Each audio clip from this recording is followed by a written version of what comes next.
Zay teny zay no ampiasaina hoe avoria satria zay ny fampiasa amin'ireo mpiray-tandrazana amintsika any atsimo amin'ny fotoana fahavoriana amina karatsiana toy izao, indrindra mialoha ny fandevenana.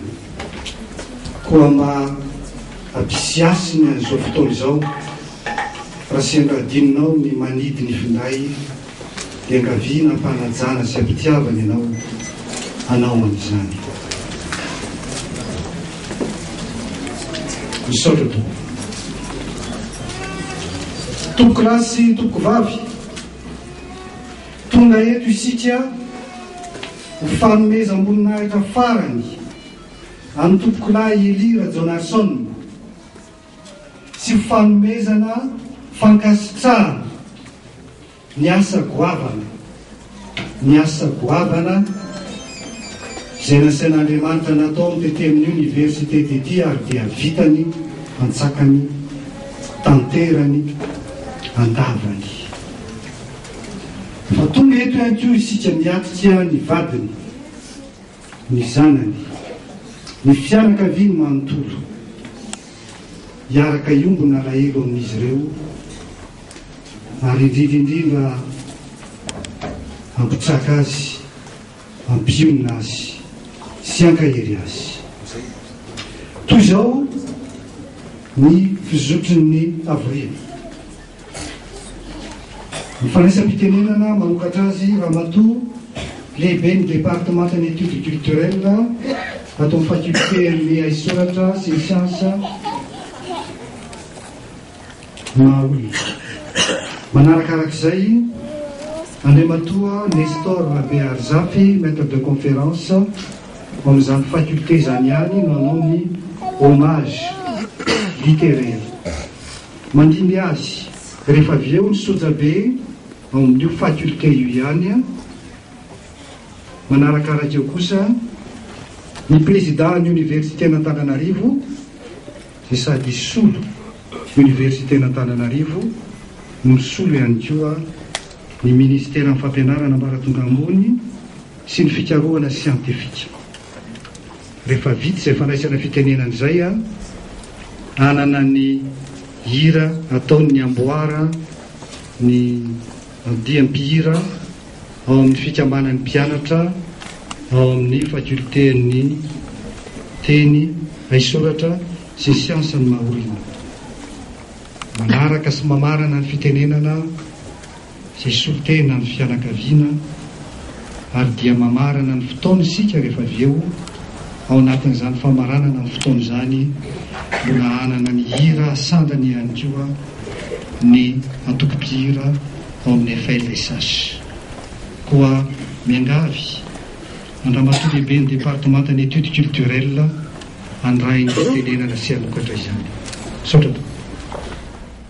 Andriamatoa président de l'université Antananarivo, Andriamatoa sojabe faculté ny aisoratra sy ny teny ary ny siansy mahaolona, Andriamatoa président ny collège ny mpampianatra ao amin'ny faculté ny aisoratra sy ny teny ary ny siansy mahaolona, Ramatoa sy Andriamatoa isany mpampianatra mpikaroka ao amin'ny faculté ny aisoratra sy ny teny ary ny siansy mahaolona, ry namana mpampianatra mpikaroka sy mpiara-miasa eo amin'ny fandrarana ary tanora-mpianatra ao amin'ny sampana études culturelles. Ho an'ny Elira Jonasson no nikarakarantsika an'ity lanonana manetriketrika ity anio alarobia voalohan'ny volana desambra 2010 rehefa nanaiky ny ampandalovana azy farany ety amin'ny université n'Antananarivo ny vady aman-janany sy ny fianakaviana. Elira Jonasson no sady tsarovantsika eto sy voajaintsika eto amina mpampianatra mpikaroka azy teto amin'ny université ntsika ity. Raha mandray fitenenana itolona ny tenako ankehitriny dia izay anjara manandrify ny sampana études culturelles solokotena no ezahako sahanina. Adito tokoa ka tsy azo andosirana ary dia ho fehezina ny fo ho toy. raha natsangana teto amin'ny faculté ny sampana civilisation tamin'ny taona 570 dia foibe telo efa nisy tao ihany no navondrona dia ny centre d'art et d'archéologie, ny centre d'études et de recherche sur les faits sociaux et linguistiques, ary ny centre d'anthropologie culturelle et sociale. Ity farany ity no nisy amin'ny Elie Razonarson efa ho 20 taona mahery tamin'izay. Navondrona fa tsy nivondrona ireo foibe telo ireo, ary tokantrano telo izy efa samy nanana na izy azy no nitambatra ka na dia tsy azo lazaina azy hoe nikitrana fa samy olo ny saina dia nisy ihany ny fahasahiranana. Nisy tamin'ireo mpampianatra mpikaroka natao miara-ny aina natao amin'ilay sampana civilisation no efa nifankalala sy nifanerasera, fa tao koa ireo tena tsy mifankalala akory.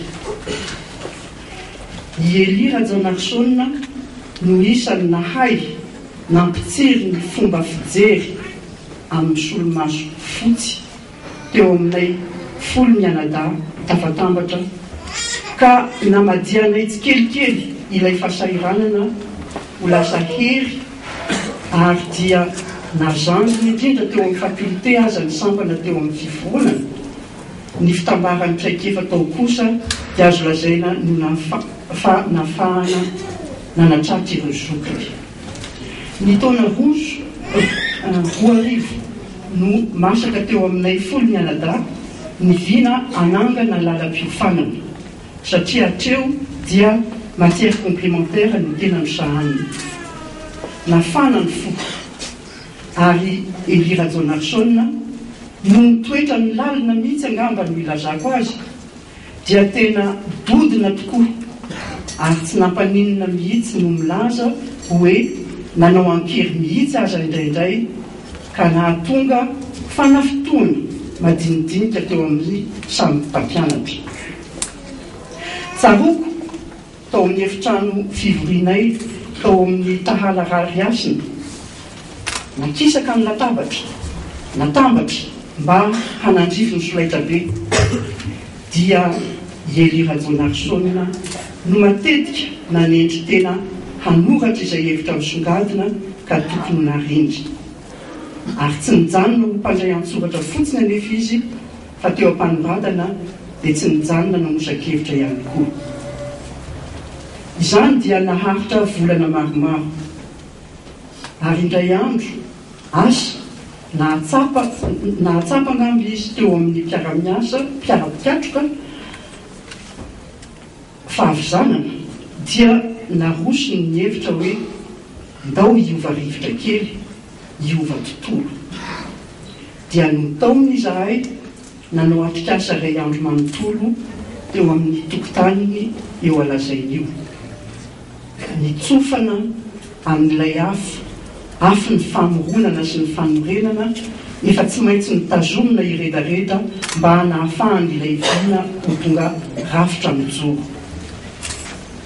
Dia nijoro tokoa ilay rafitra ny taon'ny mpianarana 2 arivo